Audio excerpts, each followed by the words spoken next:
Good afternoon, everybody. Welcome to the June Poetry Slam here at Studio Central. You ladies and gentlemen, and poets and writers all give each other a little round of snaps.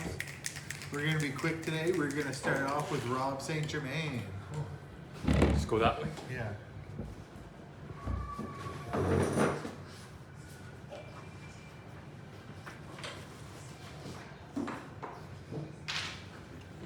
All good? Yeah. Two poems to share. This first one's called Overthinking. So here you go. Overthinking. I'm overthinking and it's out of control. I just can't seem to slow my roll. I run in circles round and around. The commonly quiet can never be found. My mind is in pieces where I can't slow down. All I can do is sit and frown. If I pain on my body, but it's all on my brain. It's a battle just to keep myself sane. So it's like I may explode. Wherever I go, I carry a heavy load. People point, people stare. Sometimes this world doesn't seem fair. Everything is piling on my back, and I fear it'll give me a heart attack. I try to hide, but there's nowhere to go. Will I find peace? Nobody knows. I try to escape, but I get nowhere. All I want to do is shout and swear. There you go. This is what's called the freezing cold. Okay, the freezing cold. Here I am in the freezing cold. I'm feeling tired. I'm feeling old. The years are the snow that piles on. I will be buried in snow after I'm gone. The winter chill is in my soul. Trying to live is my goal. Disembodied ghosts whisper in my ear. They fill me with hopelessness and fear. The leafless branches take a hold. All they seem to do is scold. Creatures remind me of my past. Time is running out so fast. Demons follow me wherever I go. I will reap what I sow. I find a cave, I step inside. For now, this is a place to hide. Soon they will find me, I'll have to run away, and I have to face another day. The hounds of hell nip at my feet.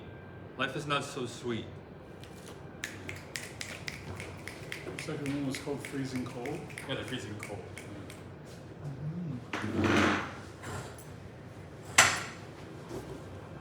Give everybody a round of snaps for Rob there. We've gone from the freezing cold to June, where it's finally nice out. And who brought the sunshine today? Cassandra Goulet.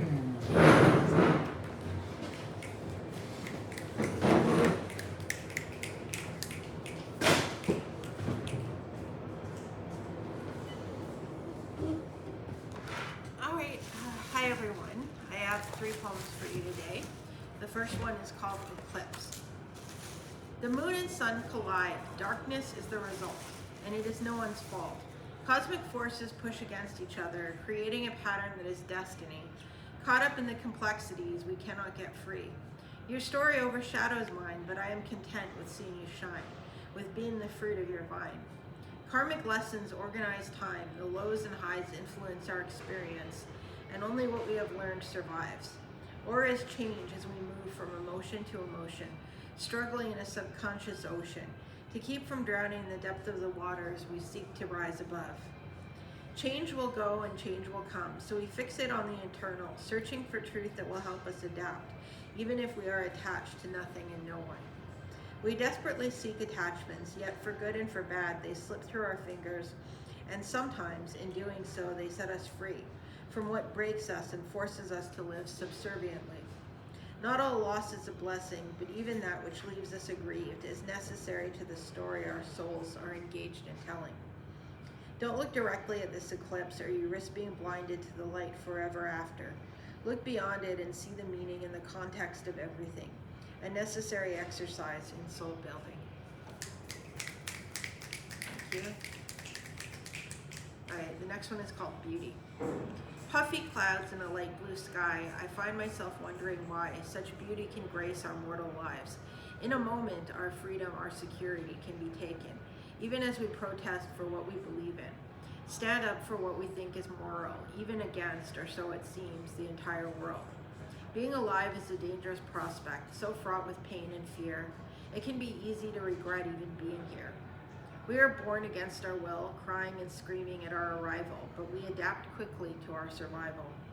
Misery breaks us and is in turn broken by us when we have hope and recognize the joy of being alive. These stolen hours of happiness build up our endurance to the undertow of sorrow that threatens to drown us in a sea of suffering. Around us scenes of beauty that can still astound us. Our souls respond as if to their native tongue. Heaven on earth reminding us of where we belong. Bold recognition of our origins, we learn to appreciate such glimpses of redemption through depression, learn to miss them through their absence. Sweet light can filter through the cracks in our facade with a message of intrinsic worth. We are here whether we like it or not. We belong even though we hurt. Faith is no desert. An oasis can shimmer enticingly. Thank you. It's a lot like Beat stuff.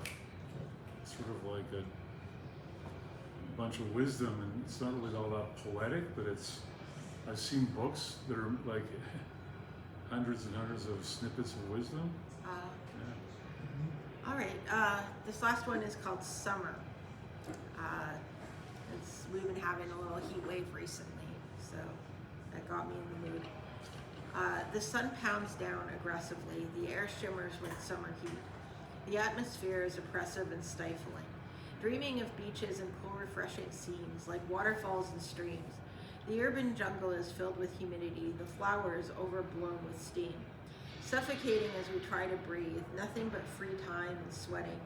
Barefoot on the grass, footprints in the sand, outside developing a tan. Tossing and turning in the darkness of night. Sharing in the suffering of humanity. Hallucinating demons rising from hellfire, feeling like a sacrifice on a funeral pyre. Sick and tired of being consumed alive, I thought I wanted to leave winter behind. But now I wish for a bracing wind and I long to see the snow again. A cooling rain would be welcome, a chilled slice of watermelon would taste like heaven.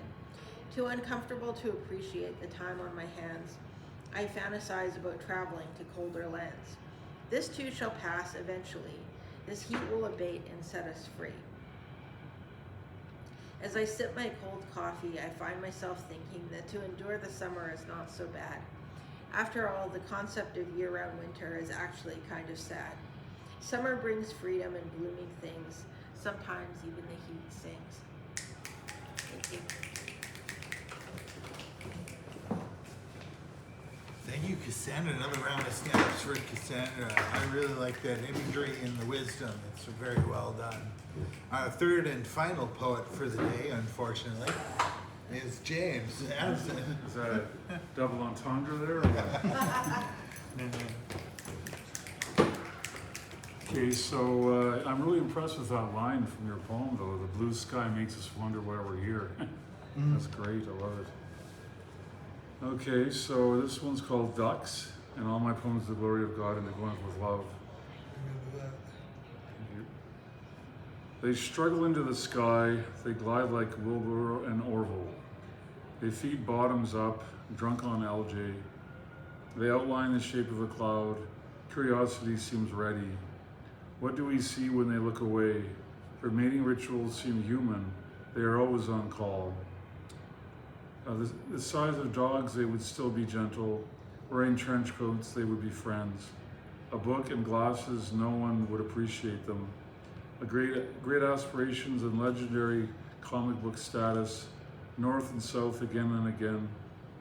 They wait to look us in the eye. It's not revenge that needs to be solved, yet questions abound. There are many species, they sit around a conference table. Their intelligence is doled out. Their distance is practiced and studied.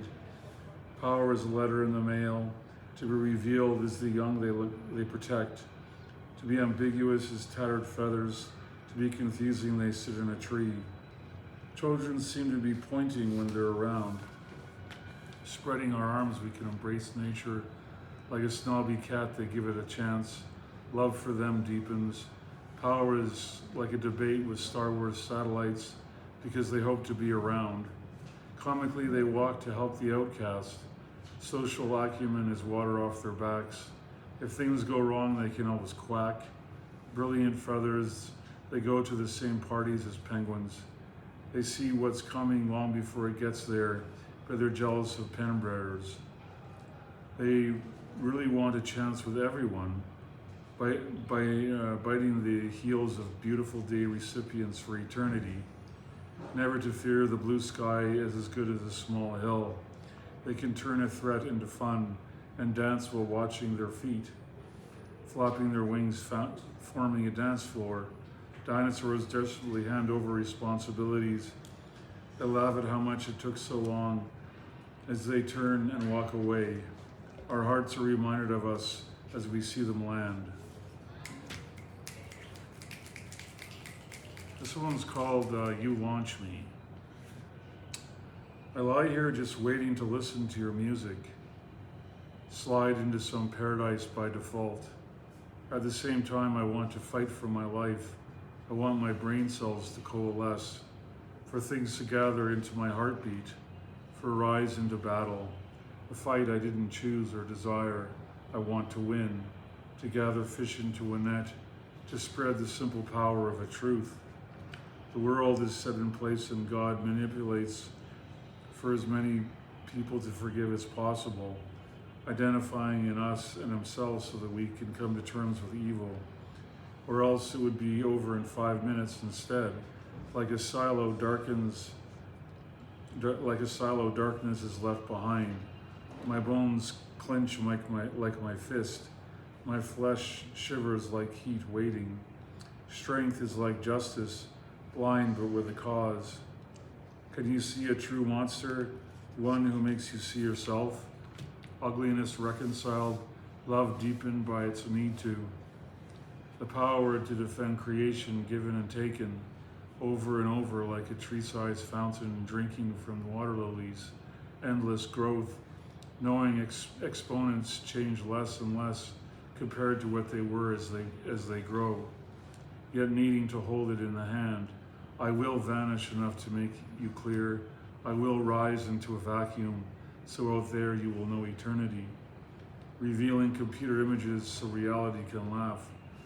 Running to beat the suffocation of performance. The world on your back just because you did anything at all. Losing pain of self-deception only to see no one will believe this. No matter how small the chances, it's all that matters. Seeing an end to beauty assumed.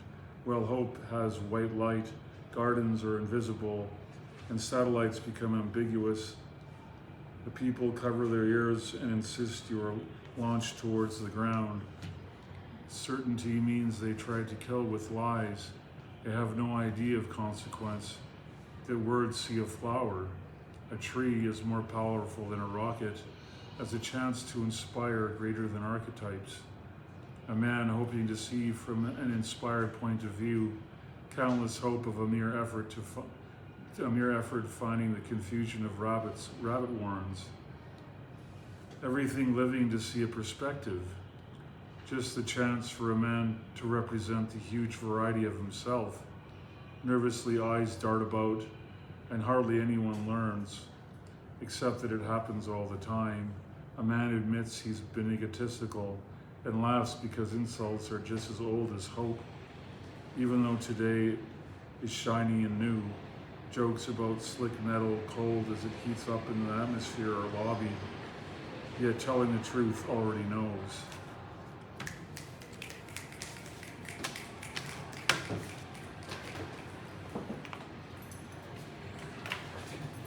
Well, that was good stuff from all of you poets giving it around the snaps for Rob, Cassandra, and James today.